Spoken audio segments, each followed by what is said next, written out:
Kitang-kita talaga natin ang pagmamahal ni VP Sara Duterte sa sambayanang Pilipino o mamamayang Pilipino.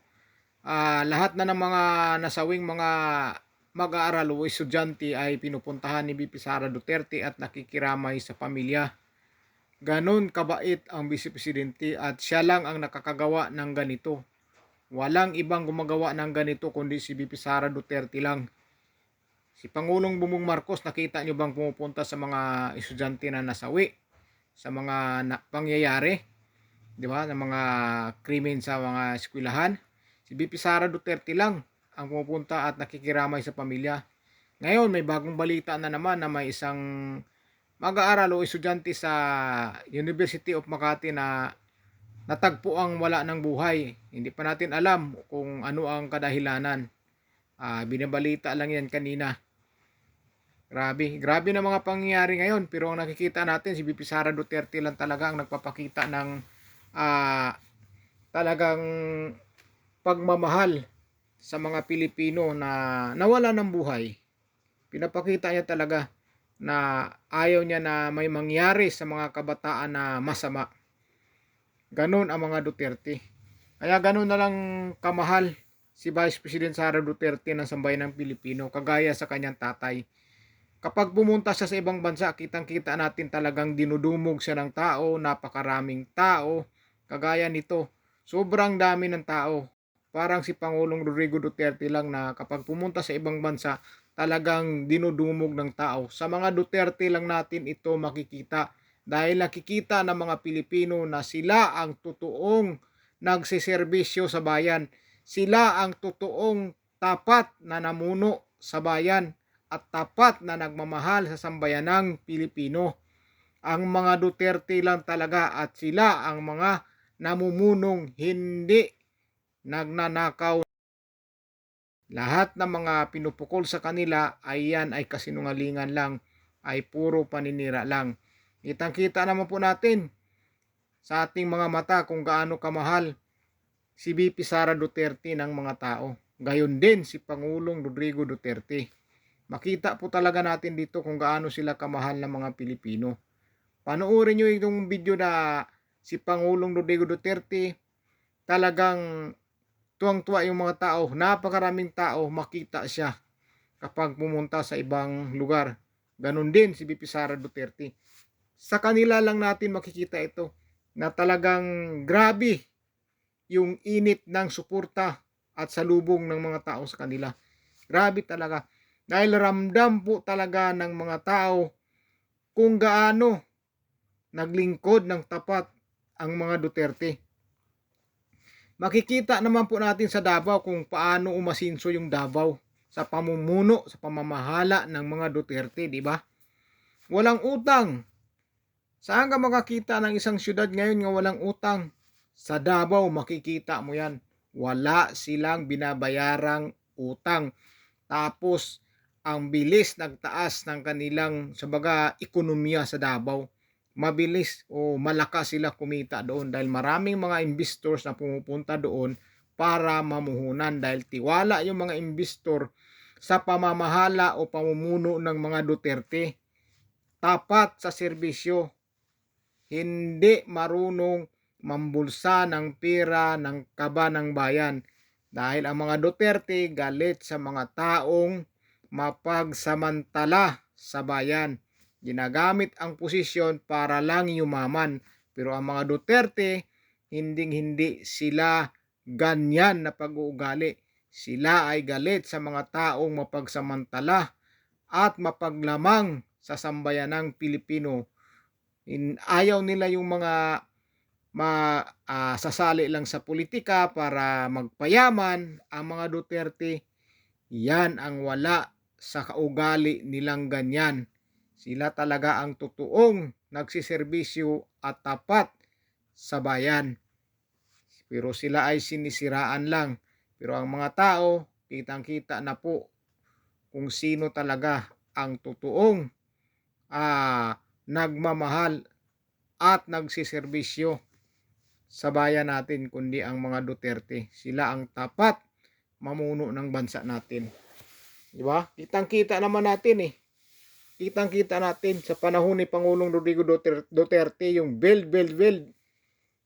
Kahit nga may pandemic noon, hindi itinigil yung build ni Pangulong Rodrigo Roa Duterte. Tuloy-tuloy pa rin yung mga gumagawa sila ng mga proyekto. Walang tinigil.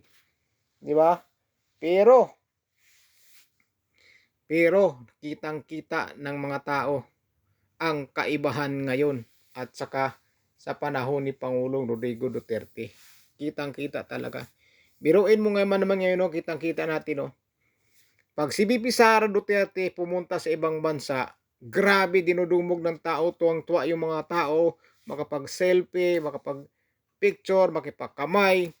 Pero nung si Pangulong Bongbong Marcos pumunta sa Canada, ano ang sinalubong sa kanya ng mga Pilipino doon? Sigaw ng galit, di ba? Sigaw ng galit. At doon pa nga, talagang hindi nakaligtas si Claire Castro na mga Pilipino doon. Ang layo talaga ng kaibahan. Hindi kagaya sa mga Duterte, pag pumunta sa ibang bansa, excited yung mga Pilipino. Tuwang-tuwa yung mga Pilipino, makita lang si VP Sara Duterte. Dahil si VP Sara Duterte, wala itong pinipili. Matanda, bata, babae, lalaki, lumapit ka sa kanya, hindi kanya tatanggihan, makipagkamay, makipag-selfie, makipag-usap. Hindi niya tinatalikuran kung sino mang taong gusto makipag-usap sa kanya, kahit bata pa. Kahit nga nasa biyahe si VP Sara Duterte, di ba, nasa kalsada, nasa sasakyan siya, tumatakbo.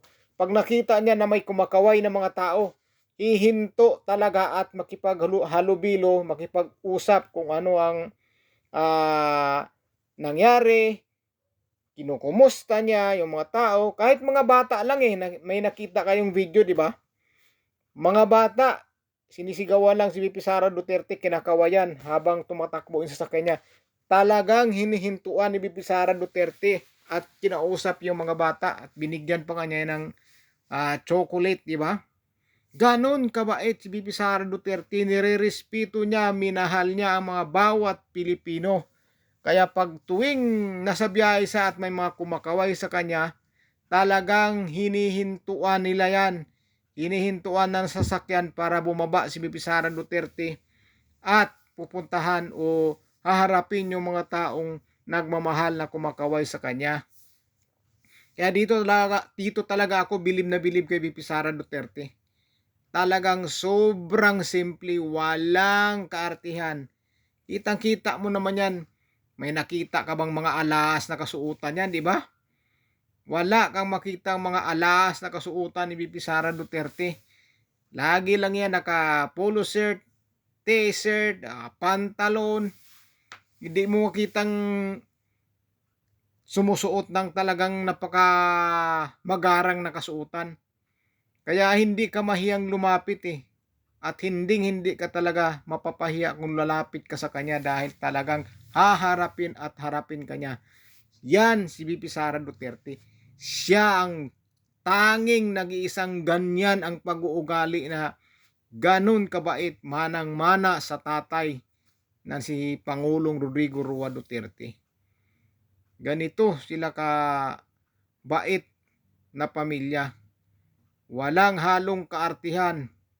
Napakasimpleng tao. Pwedeng kumain sa karinderya kahit sa tabi-tabi. Kakain sila. Hindi kagaya ng iba na sobrang kaartihan, hindi kakain kundi mga steak, mga crabs, mga shrimps, anong mamahaling pagkain. Di ba?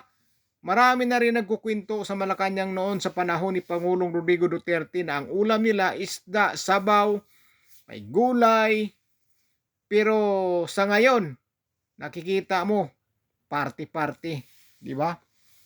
Party-party sila. Nagsasabi pa nga sila na grabe daw talaga ang ulam nga sa Malacanang. Mamahalin, mga steak, mga kung ano-ano pa dyan. Pero sa panahon ni Pangulong Rodrigo Duterte, ay isdang prito lang.